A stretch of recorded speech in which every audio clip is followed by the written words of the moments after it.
Hello லிங்கனம்மா. வணக்கம் வணக்கம். பாருங்க, உள்ள ஊற்றி போட்டிருக்கேன். பால் காய வைக்க போகிறேன். ஆவின் பாலா? ஆவின் பால் 1/4 லிட்டர். 2 டீக்கு தான், வேறு ஒன்றும் பண்ணுறதில்ல. 2 டீ தான்.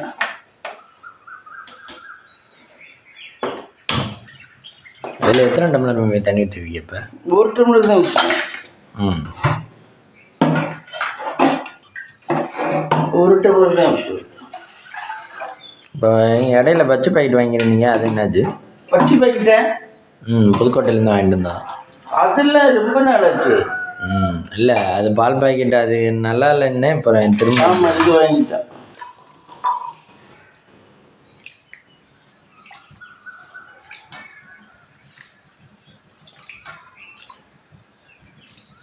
அது இது கெட்டு போயிடுது. ஆமாம், அவங்கள்ட்ட வாங்குறது. இது நல்லா இருக்குது, இவங்கள்ட்ட வாங்குறது. ஒரு நாள் வாங்கி 2 நாளைக்கு வச்சுக்கலாம். கல்வி நம்ம இன்னைக்கிட்டே எத்தனை மணிக்கு ஸ்டார்ட் ஆச்சு? இன்னைக்கு 5:20க்கு தான் எழுந்திரிச்சேன் ஃப்ரெண்ட்ஸ். எனக்கு 2:30க்கு ஒரு வாட்டி உனக்காக எந்திரிச்சு வந்தேன். பாத்ரூம் போகும்போது எந்திரிச்சு வந்தேன். அப்போ ரொம்ப நேரம் தூங்கலை, கொஞ்ச நேரம் தூங்காமல் செல்லை பார்த்துக்கிட்டே இருந்துட்டேன். அதுக்கப்புறம் தூங்கிட்டேன். இப்போ எழுந்திரிச்சேன். ஓ, அதுக்கப்புறம் செல்லை பார்த்தீங்களா? ஆமாம், செல்லை பார்த்தேன். தூங்கியிருந்தா இல்லைன்னா 5 மணிக்கு எழுந்திரிச்சிருப்பேன்.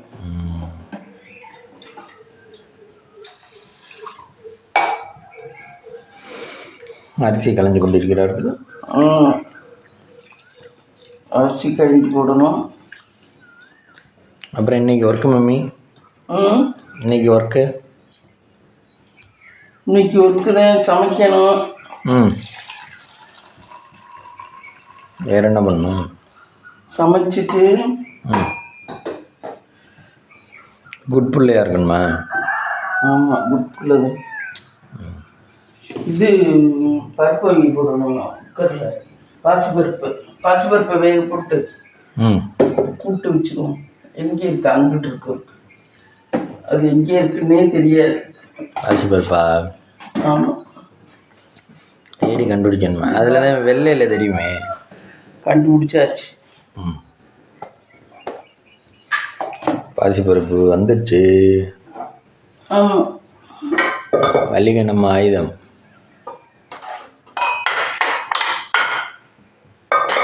பாசிப்பருப்பு போட்டு மல்லிகை நம்ம ஃப்ளைட்டை பற்றின வேறு தகவல்கள் சொல்கிறேன். இந்த இப்போ எந்த ஷார்ட்ஸ் எடுத்தாலுமே அதே மாதிரி வருது. ஆமாம், ஷார்ட்ஸ் எடுத்தாலுமே அதே வருது. ஃப்ளைட்டு A131 அந்த ஃப்ளைட். அது போய் குப்பருக்கு குத்திக்கி நிற்கிது வாங்க. கிராஷ் ஆகையில். அப்படின்னா அவர் கையை மீறி போயிடுச்சுன்னா எந்த ஒரு விமானியுமே கையை மீறி போய் லாஸ்ட் எங்களால ஒன்றும் பண்ண முடியலைங்கிற கட்டத்துக்கு தான் மேடேன்னு சொல்லுவாங்க. மேடேன்னா அதோட அர்த்தம் அதான். என்ன, எங்களால ஒன்றும் பண்ண முடியல அப்படிங்கிறதுதான். சரி மம்மி, அது ஃப்ளைட்டு கிளம்பி போயிங் நல்ல ஃப்ளைட்டுன்னு சொல்கிறாங்க. ஏர் இண்டியாவும் நல்ல சர்வீஸ் தருது. ஆனால் ஃப்ளைட்டு கிளம்பி ஒரு மே டேன்னு அறிவிப்பு உடையில் சர்வீஸ் கட் ஆகுது. அது எப்படி சர்வீஸ் கட் ஆகுறதுக்கு? சர்வீஸ் கட் ஆகுறதுக்கு காரணம் என்ன? நேற்று சொல்றதெல்லாம் பறவைகள் ஏதோ பூந்தனாலதான் அப்படிங்கிறாரு. நேற்று சொன்னதெல்லாம் அதே.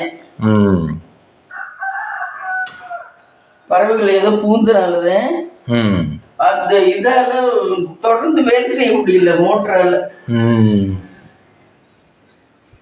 அப்படிதான் நேற்று போட்டிருந்த தகவல் படி. இன்னைக்கு பார்ட்ஸ் எல்லாம் கண்டுபிடிச்சிட்டா ஒரு தொகை பார்ட்ஸையும் கண்டுபிடிச்சி, பார்ட்ஸ் ஒரு உடம்புலையும் கொஞ்சம் கொஞ்சம் தான் இருக்குது. அதை கொண்டு போய் வச்சு எல்லா இடத்துலையும் அடக்கம் பண்ணுறாங்க. சுனித் அகர்வால் இது பைலட் இருக்காருல்ல, அவரோட அப்பா கண்ணீரஞ்சலிக்கா வந்திருக்காரு. அவங்க அப்பா அழுகிறாரு, மகன் நீ பார்த்துக்கிறோம்னு சொன்னேன், கடைசி வேலையை விட்டுட்டு பார்த்துக்கிறோம்னு சொன்னானா. இந்த ஃப்ளைட்டு தான் கடைசிப்பா, இதை மட்டும் நான் ஓட்டிட்டு வந்துட்டு நான் இப்படி நிறைய பேர் இதுல முடிவெடுத்து போயிருக்காங்க. அந்த அதுதான் முடிவு கடவுளுக்கு பிடிக்கல. அதே. நிறைய பேர் இதுல முடிவெடுத்தே போயிருக்காங்க. நான் இன்னைக்கு கேரளா வந்துடுறேன் ஃபுல்லா என்ன அப்படின்லாம் போயிருக்கனாலதான் கடவுளுக்கு பிடிக்கல. ஆமா, நிறைய பேர் இதுல ஃபைனல் முடிவு எடுத்தே போயிருக்காங்க. ஒரு டாக்டர் நம்ம லண்டன்ல போய் செட்டில் ஆயிருவோம் எல்லாரும் அப்படின்னு அவரு 3 பிள்ளைகளையும் கூட்டிக்கிட்டு பொண்டாட்டியும் கூட்டிட்டு அவரும் போயிருக்காரு. இது நிறைய பேர் முடிவெடுத்து போயிருக்காங்க. அந்த முடிவு கடவுளுக்கு பிடிக்காம அப்படி பண்ணாரா என்னன்னு தெரியல. ஆமா, அதை பத்தி யாருமே பேச மாட்டேங்கிறாங்க. ஆமா, அதுவாதான் இருக்குன்னு நினைக்கிறேன். ஏன்னா நிறைய பேர் வந்து இந்த இதுக்காக இருக்கா, நம்ம அங்கே போய் செட்டில் ஆனா இங்கே போய் செட்டில் ஆனா இங்கே வேலை கிடைச்சிச்சு, இங்கே வேலை முடிவெடுத்து போயிருக்காங்க. அது கடவுளுக்கு பிடிக்கலையா? பைலட்டு கூட நான் இனிமேலுக்கு பைலட்ல ஏற மாட்டேன் அப்படின்னு சொல்லிதான் முடிவெடுத்துதான் வந்திருக்காரு. அப்பாட்ட சொல்லிட்டு இருந்தாராம், இதாப்பா கடைசி ஃபிளைட்டு, நான் இனிமேலுக்கு வீட்டுல முழு முச்சா இருந்தா உங்களை பாத்துக்கிறேன் அப்படின்னு சொல்லிட்டு வந்தாராம். அவருக்கு முடிவை பாருங்க.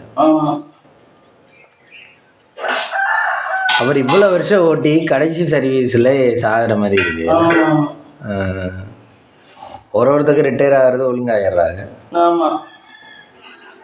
ஒருத்தருக்கு ரிட்டையர் ஆகிறதுக்குள்ளேயும் இப்படி ஆயிடுது. எத்தனை வயசுல ரிட்டையர் ஆவாங்க?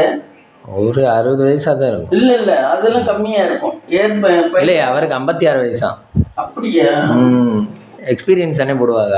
நல்ல சம்பளமா இருக்கும், அதனால ரிட்டையர் ஆகிருக்கு.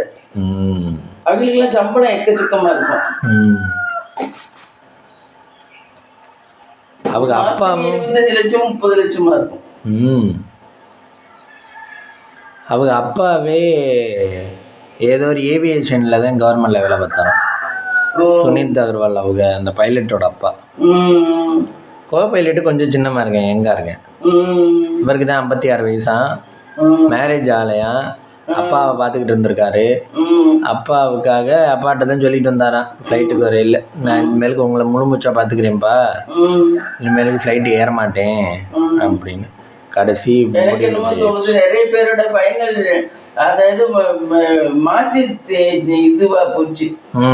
அடுத்த டிசிஷனுக்கு என்ன பண்ணலாங்கிற அந்த முடிவோட போயிருக்காங்க எல்லாரும். ஆமா ஆமா ஆமா. ஒரு பொண்ணு கேரளாவில் வந்து நான் கேரளா கவர்மெண்ட்ல சேர்ந்துடுறேன் அப்படின்னு போயிருக்கு. அங்கே வேலையை கேன்சல் பண்ணிச்சு லண்டன்ல. அது கேன்சல் பண்ண போனது அப்படியே போயிடுச்சு.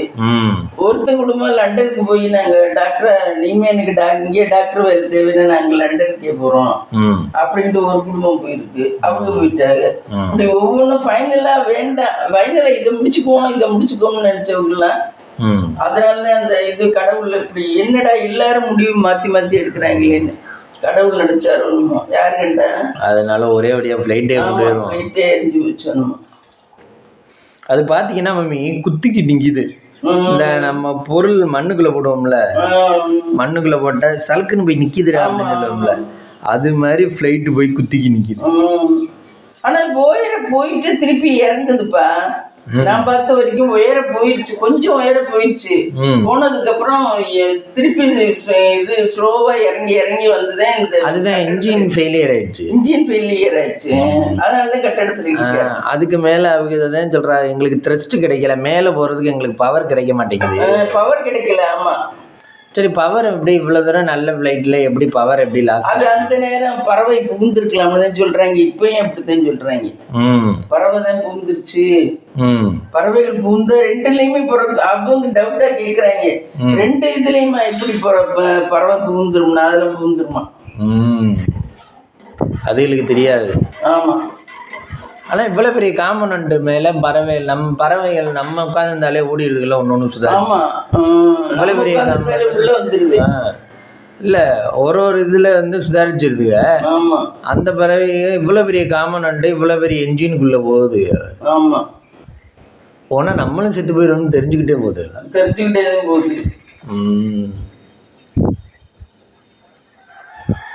அதை சுத்தி நல்ல மேல போயிட்டு வருது ஸ்லோவா. இப்படியே வந்துதான் அந்த கட்டடத்துல இடிக்குது. அவனுக்கு வேற வழி தெரியல. அவன் லாஸ்ட் முடிவுதான் எப்பவுமே மெய்டேன்னு சொல்லுவாங்களாம். மெய்டேன்னு சொன்னா அவங்க எங்களால ஒண்ணும் பண்ண முடியாது, நீங்க எந்த இன்ஃபர்மேஷன் கொடுத்தாலும் எங்களால ஒண்ணும் பண்ண முடியாது என்ன அப்படின்ற ஸ்டேஜ் தான் மெய்டேன். அப்புறம் என்ன உண்டு?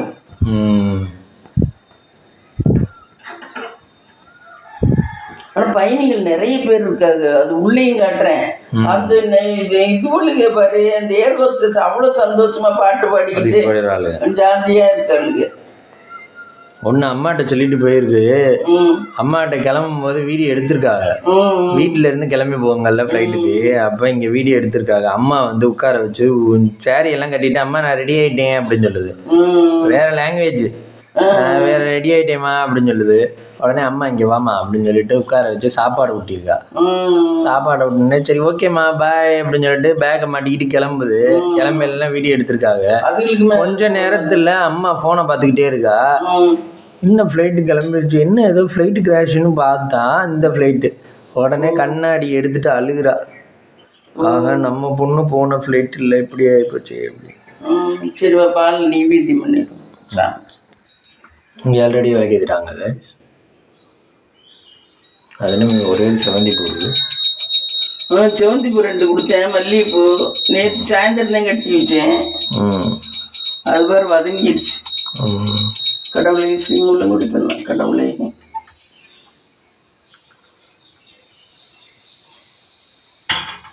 மல்லிகைப்பூ உங்களுக்கு இப்படி போட யார் சொல்லி கொடுத்தாரு? நான் தான் கட் பண்ணி போடணுன்னு அதுவும் வதங்கிடுச்சு அப்படின்ட்டு இப்படியே விட்டேன். நல்லா தானே இருக்கு. நல்லா தான். இதுதான் இது கட்டும் போதே மலர்ந்துடுச்சுங்க. ஆமாம், ரொம்ப சிரமப்பட்டு தான் கட்டினேன். அதனால தான் செடிக்கு தண்ணி ஊற்றல. நேற்று எல்லாம் கொண்டாந்து விட்டேன். கட்ட முடியாதுலாம். இங்கே வாசமாக இருக்கட்டும். இதுலையா?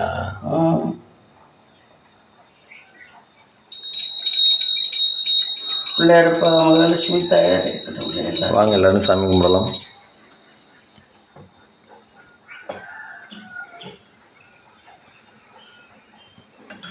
கடவுளே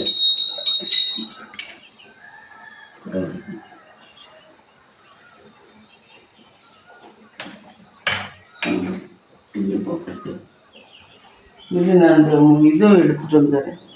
ஃப்ரிட்ஜு இங்கே இருந்தால் பிரச்சனை இல்லை.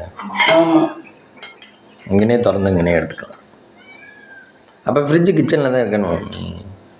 கிச்சனில் தான் இருக்கணும். உள்ளத்து ஃப்ரிட்ஜு கிச்சனாக இருக்கக்குள்ளே ஃப்ரிட்ஜு கிச்சனில் தான் வச்சுருக்காரு. நம்ம தான் இங்கே ஹாலில் ஒன்று வச்சுருக்கோம். நம்ம என்ன பிளான் பண்ணி வச்சோம்? ஹாலிலேருந்து எடுத்துட்டீங்களாம்மா? தெரியல என்ன பிளானில் வச்சோம்னா எனக்கே தெரியல. இந்த உள்ளத்தோண்டு கிச்சனாக இருக்குது. 4x10 4 ஃப்ரிட்ஜு கிச்சனில் தான் வச்சுருக்காரு. நீங்கள் சாந்தாமத்தெல்லாம் கிச்சனில் தான் வச்சுருக்காரு. தூண்டு கிச்சன் தான் அவங்க விட்டு அவங்களாம் அதில் தான் வச்சுருக்காரு. ஆமாம், காய்கறி முக்கால்வாசி ஃப்ரிட்ஜில் தானே இருக்கும். நம்ம எந்த பேசிஸில் அங்கே வச்சோம் தெரியல. அது எதில் வச்சோம் தெரியல. இப்போ எடுக்க சிரமமாக இருக்கிற நான் எங்கிட்ட மாற்றி வச்சேன். நேற்று எல்லாம் தொடச்சிக்கிட்டு. அப்படியா? ஆமாம், இடம் மாற்றிருக்காங்க ஃப்ரெண்ட்ஸ். குக்கருக்கு விசில் போட்டாச்சு. மேடைனாவே இவங்க எதுவும் கொடுத்து அவங்க ஒன்றும் பண்ண முடியாது. எங்களால் ஒன்றும் பண்ண முடியாதுங்கிற நிலைமைக்கு தான். அதான் இல்லைனாக்கா இதில் இது ஏதோ பிரச்சனை இருக்குன்னு அப்படி தெரிவிச்சிருவாங்களாம். தொழில்நுட்ப இதில் ஏதோ பிரச்சனை இருக்குன்னு சொன்னாங்கன்னா அதை சரி பண்ணலாமா. இது எங்களால் ஒன்றும் பண்ண முடியாது, கண்ட்ரோல் மீறிடுச்சு அப்படிங்கிறதே இந்த அறிவிப்பான். அப்புறம் இது அந்த 6000 கிலோமீட்டருக்கு போகிறதுக்கு இது ஒயிட் பெட்ரோல் வச்சுருந்தாங்கல்ல. ஒயிட் பெட்ரோலை எங்கிட்டாவது தீர்த்து இருந்தால் ஈஸியாக தரையிறக்கிருக்கலாம். ஒயிட் பெட்ரோலோட அது கீழே மேலே போயிட்டு இருந்தது கீழே வந்தனால தான் வெடிக்கிறதுக்கான காரணமே. அதுக்கு அது பறக்கவே இல்லையே. அது மேற்கொண்டு எந்த ஆக்ஷனும் பண்ணவே முடியல. அது மேல நல்லா போய்கிட்டு இருந்தது. திருப்பி குறைச்சி இப்படி வந்ததே கட்டிடத்துல இடிச்சிருக்கு. அதை குறைக்க கூடாது. ஆனா அது எதுவும் இன்ஜின் ஃபெயிலியர் ஆனால அதுவே கீழே இறங்கிடுச்சு போல. இன்ஜின் ஆமா பவருக்கு போகலையா, எதுக்குமே பவர் போகலையா. இந்த பேட்ஸ் போனோம் நல்லா. அதுல 2 இதுலேருந்தும் பவர் எங்கேயுமே கனெக்ட் ஆகி போகலையா. அவர் ஆனால் எத்தனையோ ஃப்ளைட் இந்தியாவில் எக்ஸ்பீரியன்ஸான ஃப்ளைட்டில் இவரும் ஒரு ஆளா மம்மி ஃப்ளைட் ஓட்டுறதுல. ஆனால் அப்படிப்பட்ட பயணிக்கு இப்படி மேடேன்னு அறிவிச்சிட்டு தான் அவர் டெத் ஆகிறாரு. எங்களால் முடியலை, காப்பாற்ற முடியலை இவங்களை அப்படின்னு சொல்லிட்டு. எத்தனை வருஷம் சர்வீஸ் தெரியுமா அப்படின்னு. அது கடவுள் நினைச்சாருன்னா எவ்வளவு கெட்டிக்காரனையும் தொம்சாக்கிடலாம். ஒரு நிமிஷம் அது இதுல நான் வாழ்ந்துட்டேன், நீ வாழ்ந்துட்டேன், நான் கெட்டிக்காரேன் அப்படின்னு என்ன பீத்திக்கிறோம். அதான் ஒரு அடுத்த நிமிஷம் நிச்சயம் இல்லாத வாழ்க்கை. நிச்சயம் இல்லாத வாழ்க்கை. கடவுள் நினைச்சாருன்னா நம்ம ஒரே நிமிஷம் தான். எவ்வளவு கனவுகளோட போயிருப்பாங்க. எவ்வளவு திறமைசாலியும் ஒண்ணும் இல்லாதவனாயிருவேன். என்ன இல்ல யோசிச்சு பாருங்க, அவர் எத்தனையோ ஃபிளைட் ஓட்டுனவரு. ஆனா இந்த ஃபிளைட்ல மேடேன்னு யார் அதை நினைக்கிறா? இருக்கல நீ என்ன பெரிய ஆளா, நான் தான் பெரிய ஆளு, நீ எனக்கு காலத்துக்கு அப்படிங்கிற மாதிரில பண்றாங்க. என்ன பெரிய ஆளுக்குன்னா பெரிய இதுல பண்றாங்க. இந்த பார்த்தா என்ன நிரந்தரம் இல்லாத வழியில திமுறே தேவையில்லைங்கிறேன். அது நாளைக்கு இந்த இடத்துக்கு கரெக்டா வருவோம்னா போய் சேர்ந்தாதான் நிச்சயம். ஆமா, நிறைய பேர் ஒன்ட்டு ஒண்ணும் இல்லை என்கிட்ட இருக்கு அப்படிங்கிற திமுறை எவ்வளவு இருக்கு.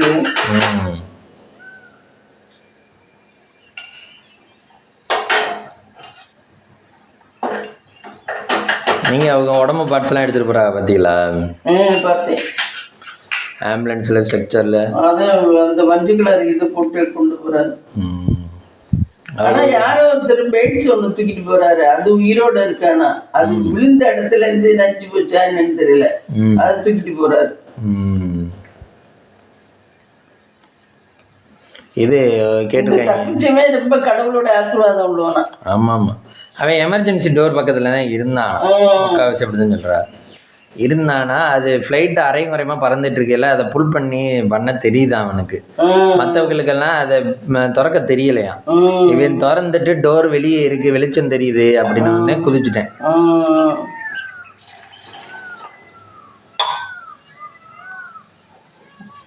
அப்புறம் இந்த லண்டன் ஃப்ளைட்டில் இறந்த குடும்பத்துக்கு 1 கோடின்னு சொன்னாங்கல்ல. இப்போ லண்டன் போன டாக்டரோட குடும்பமே இறந்து வச்சு யாருக்கு பணம் கொடுப்பாங்க? அவங்க சொந்தக்கார ரிலேட்டிவ்ஸ் யாராவது இருப்பாங்கல்ல, இதுக்கு வந்துருவாங்க 100 பேர். இந்த பணம் வாங்க 100 பேர். நானே மாமியா அப்படின்னு சொல்லிட்டு 100 பேர் வந்துருவாங்க. அதெல்லாம் வரவா மாட்டாங்க. நீ வேற. ஃப்ரெண்ட்ஸ் வாங்க டீ சாப்பிடலாம். இன்னைக்கு லேட் ஆயிடுச்சு, வெளிச்சமே வந்துருச்சு. வா டீ சாப்பிடலாம். ஃப்ளைட் ஒரு கோர சம்பவம் ஆயிடுச்சு. ஆமாம், அதில் போனவங்க எல்லாரும் ஃபைனல் டிசிஷன் எடுத்துருக்காங்க. நான் இனிமேல் இது பண்ண மாட்டேன், நான் இனிமேல் லண்டனில் போய் செட்டில் ஆக போகிறேன், நான் இனிமேல் கேரளா கவர்மெண்ட் வேலை வாங்கிட்டு ஃபேமிலியோட இருக்க போகிறேன் அப்படின்னு ஒவ்வொருத்தரும் எடுத்த டிசிஷன் கடவுளுக்கு பிடிக்கல வேணுமா. அதான் அப்படி ஆயிடுச்சு வேணுமா. ஆமாம், நினைக்கிற மாதிரி இருக்கு அப்படி. ஆனால் ஒரு விஷயம் நடந்தால் நிறைய திங்க் பண்ணுறோம்ல. ஆமாம், ஒருவேளை இப்படி இருக்குமா, ஒருவேளை அப்படி இருக்குமா. ரெண்டாவது, நம்ம ஹிந்துக்கள்னா எந்த ஒரு பொருளையும் எடுத்து இது பண்ணும்போது அந்த இடத்த தொட்டுட்டு கும்பிட்டு அதுக்கப்புறம் அது பண்ணுவோம். இப்போ நம்ம காரே ஓட்ட போறோம்னோ ஐயே, அந்த காரை ஒரு தெய்வமா நினச்சி தொட்டு கும்பிட்டு காரை ஓட்டுவோம். ஆனா அவங்க ஆளுங்க அதெல்லாம் செய்ய மாட்டேங்கிறாங்க. அப்படிலாம் இருந்தா ஏதோ ஒரு இது தெரிஞ்சிருக்கும், வழி கிடைச்சிருக்கும். இதுக்காக ஃப்ளைட்டை கும்பிட முடியும். அந்த ஓட்டுற இடத்த தொட்டு கும்பிட்டு அவர் ஏறி உட்காந்துருக்கோம். ஏன்னா அந்த வேலை தான் பாக்குறாங்க. ஆமா, அதுல தெய்வத்தோட நம்மளால எல்லாம் செய்ய முடியும், நம்ம நினைக்கவே கூடாது. ஆமா, நீங்க சொல்ற மாதிரி அவர் இவ்வளவு வருஷம் எக்ஸ்பீரியன்ஸ் தான், ஆனா தடுமாறுதலே விட்டுட்டாரு. கடவுளோட இதுல அவர் தோத்துட்டாரு. என்ன எக்ஸ்பீரியன்ஸ் என்ன வந்துச்சு? ஆமா, எக்ஸ்பீரியன்ஸ் என்ன வந்துச்சு? நம்ம கிட்ட எல்லாம் நம்மள்கிட்ட இருக்குன்னு நினைக்கவே கூடாது. நம்மளுக்கு மேல ஒரு சக்தி இருக்குன்னு நினைச்சு அதை நம்ம இது பண்ணிட்டு போயிட்டே இருந்திருக்கணும். இப்போ கடவுள் நம்பிக்கை இல்லை, நான் எக்ஸ்பீரியன்ஸ்ல எல்லாம் பண்ணிடுவேன்னா அவரால் இருந்தா எல்லாரையும் கொண்டு போய் எடுத்தா வச்சுட்டாருல. கடவுள் நம்பிக்கை இருந்திருந்தா கண்டிப்பா கடவுள் ஏதோ ஒரு விதத்துல வழியை கட்டிருப்பாரு. இதை பண்ணு, அதை பண்ணு, இதை பண்ணு, அதை பண்ணு.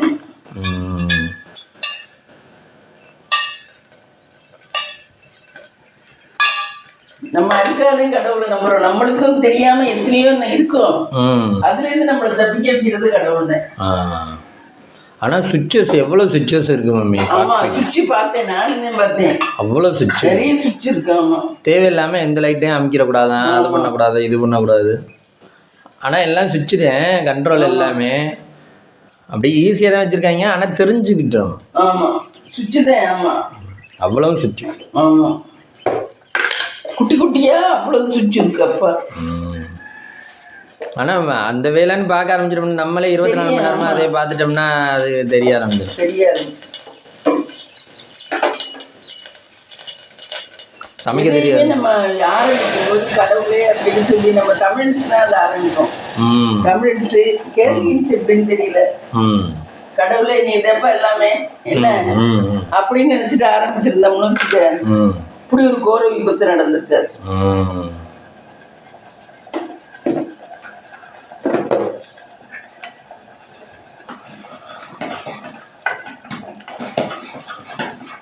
கூட்டு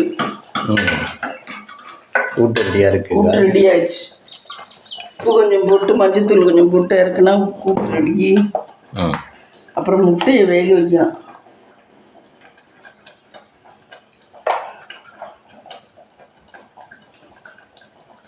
கூட்டை மட்டும் வச்சுட்டு முட்டையை மசாலா மாதிரி போட்டுறீங்களா? உடச்சி ஊற்றி குழம்பு இல்லாமல் என்ன எப்படி ஊற்றுறது? கூட்டை ஊற்றி கட்டுக்கலாம், பண்ண முடியாதா? இல்லைன்னா தயிர் இருக்கா? தயிர் இருக்கு. அப்போ தயிர் ஊற்றி கட்டி கூட்டை ஒன்றும் முட்டை ஒன்றும் பொரியல் வச்சு. சரி, அவ்வளோதான், சிம்பிளாக வேலை முடியும்.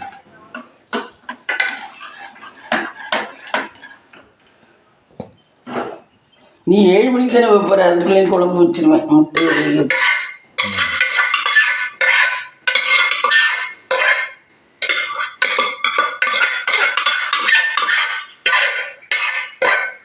அதனால ஏர் இந்தியா ஃப்ளைட்ஸ் எல்லாத்தையுமே இது செக் பண்ண சொல்லியிருக்காங்களாம். எல்லாம் நடந்ததுக்கு பின்னாடி என்ன பிரயோஜனம்? ஃப்ளைட்லாம் கண்ட்ரோலாக இருக்கா, இதுவாக இருக்கா அப்படின்னு. இவ்வளோ உயிர் போயிடுச்சு. இவ்வளோ உயிர் போயிடுச்சு. ஆனால் அது 10 வருஷம் ஆன ஃப்ளைட் ஆகும். ஆமாம், 10 வருஷமாக ஆயிடுச்சா இந்த ஃப்ளைட்டு போயிங்லேருந்து ஏர் இந்தியா வாங்கி. ஓ, ஆனால் மெயின்டெனன்ஸ், ப்ராப்பரான மெயின்டெனன்ஸ் இருக்கணும் அப்படின்றாரு. இருந்திருக்கும், அதெல்லாம் பார்க்காம இருந்திருப்பாங்க. இது ஏர்போர்ட் எல்லாம் பணத்துக்கெல்லாம் யோசிக்கிட மாட்டாங்க. என்ன வாங்குறாங்க நல்லா செலவு பண்ணுவாங்க. எல்லாம் நல்லா தான் பண்ணுவாங்க. டிக்கெட் எல்லாம் நிறைய தானே போடுறாங்க. ஆமாம் ஆமாம், செலவழிக்கிறது ஒரு ஆள்கிட்டே 5000 7000 வாங்குறீங்க. இது இவங்க லண்டன் 9 மணி நேரம் டிராவல்னா ஒரு ஆள்கிட்டே 25,000 30,000 வாங்கிப்பாங்க. அப்போ 200 பேருன்னா அதுவே என்ன பண்ணுது? ஒயிட் பெட்ரோல் போட்டு போகணும். ஆமாம், லாபம் நல்லா கிடைக்கும். ஆமாம், இது ஒரு கேப்டன் இவர் ஓட்டுறதுக்குலாம் நல்ல சம்பளமா இருக்கும். 1 கோடியா இருக்கும். ஆமா, 1 கோடிக்கு குறையாம தான் இருக்கும். கோ பைலட்டுக்கு இருக்கும் 50 லட்சம் 60 லட்சம் இருக்கும். இதுகளுக்குமே 10 லட்சம் இருக்கும். இந்த ஏர் ஹோஸ்டஸ் போகுது இல்ல, இப்பதான் சாதாரணமாச்சு. 1 லட்சம் எல்லாம் அந்த காலத்துல 1 லட்சம் 2 லட்சம்னாங்க நாங்க சின்ன பிள்ளையா இருக்கல. இப்ப சாதாரணமா இங்க வேலை பார்க்கிறவனே 1 லட்சம் 2 லட்சம் ஈஸியா வாங்குறாங்க. அப்ப அதுகளுக்கு உயிருக்கு கொஞ்சம் பயந்த வேலை தானே இந்த போயிடுச்சுங்க அவரு. அதனால அதுகளுக்கு எல்லாம் 10 லட்சம் 15 லட்சம் இருக்கும். உயிர் போற மாதிரி தானே எதுவுமே. அந்த வான்வெளியில போனா இறங்கி வந்தா தானே நிச்சயம். அதனால அதுக்கு கூட தான் இருக்கும் சம்பளம். ஃப்ளைட் ஓட்டுறவங்களுக்கு இது ட்ரெயின் ஓட்டுறவங்களுக்கு கம்மியாக தானே? ட்ரெயின் ஓட்டுறவங்களுக்குலாம் கம்மியாக தான் இருக்கும். ஃப்ளைட்டு தான் கூட. ஃப்ளைட்டு தான் கூட. ஏன் அது கண்டிப்பாக டெத் ஆயிடுவோம்னா? நிறைய இப்படி தான் நடக்கும். அதனால தான் நிறைய பேர் நம்ம ஆளுங்கெல்லாம் ஃப்ளைட் ஓட்டுறதுக்கு யாருமே படிக்கிறது இல்லை. பைலட்டுக்கு உயிர் போயிடும்னா அப்படி படிச்சானால அவனுக்கு யாரும் பொண்ணு கொடுக்க மாட்டேங்கிறாங்க. இப்ப நம்ம மாதிரிதான் நிலைமை. அப்படி படிச்சு ஃபிளைட்ல இருக்கிறவனுக்கே அவனை பொண்ணு கொடுக்க மாட்டேங்கிறாங்க.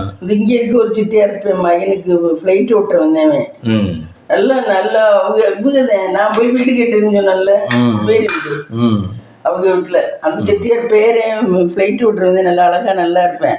பைலட்டுக்கு படிச்சிருக்கேன். அவனுக்கு பொண்ணே கிடைக்க மாட்டேங்குச்சு. அப்புறம் பார்த்தீங்கன்னா ஒரு பாடாவதி பொண்ணு சிட்டி வீட்டுல நல்லாவே இருக்காது அந்த பொண்ணு. அது கவர்மெண்ட் டீச்சரா இருந்துச்சு. சரி, அவனுக்கு ஏதாவது ஒண்ணு ஆனா கூட அந்த பொண்ணு டீச்சரா இருக்கு, அதை கட்டிக்கலாம். அதனால அந்த பொண்ணை கட்டினாங்க. இப்ப எப்படி இருக்கான்னு தெரியல. அப்ப பேசிக்குவாங்க பைலட்டுக்கெல்லாம் பொண்ணு கிடைக்காது. இப்பவும் பைலட் தான் விட்டுறாரா? இப்பவும் பைலட் தான் விட்டுறாரு. பயங்கர பணக்காரல இருக்காரு. பயங்கர பணக்கார. அவங்க தான் இந்த பெரிய கல்யாணம் எல்லாம் செய்யுது, ரோடையே அடைச்சு இதெல்லாம் பண்றாங்கல்ல அவங்க. அதே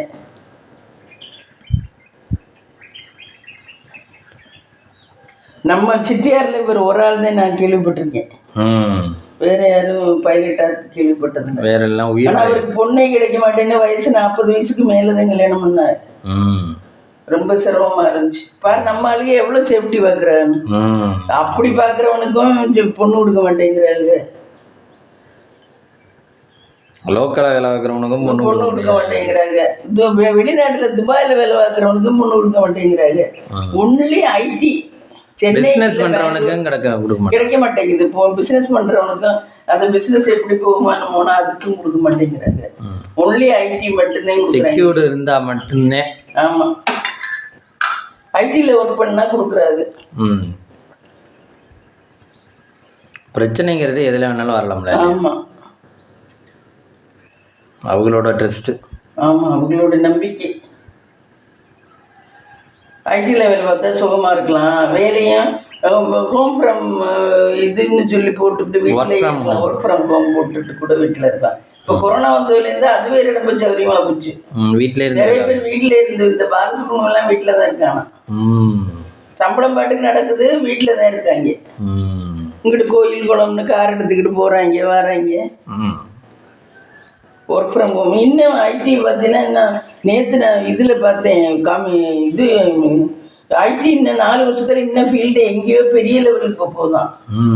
ஐடி ஃபீல்டு இன்னும் கரெக்டாக 4 வருஷம் தானா, இன்னும் பெரிய லெவலுக்கு போகுது. இப்போ 12,000 பேர் 12 லட்சம் பேர் தான் வேலைக்கு இருக்காங்களாம். இன்னும் அவ்வளோ தேவை இருக்கா ஐடிக்கு ஆளுங்க. இன்னும் பெரிய லெவலுக்கு போகுதான் ஐடியோட லெவல். ஆனால் படிப்பில் ரொம்ப சிறந்த படிப்பு முத்துமினா படித்த இன்ஜினியரிங் தானே. E C electrical and communication engineering. அவர் சொன்னார்.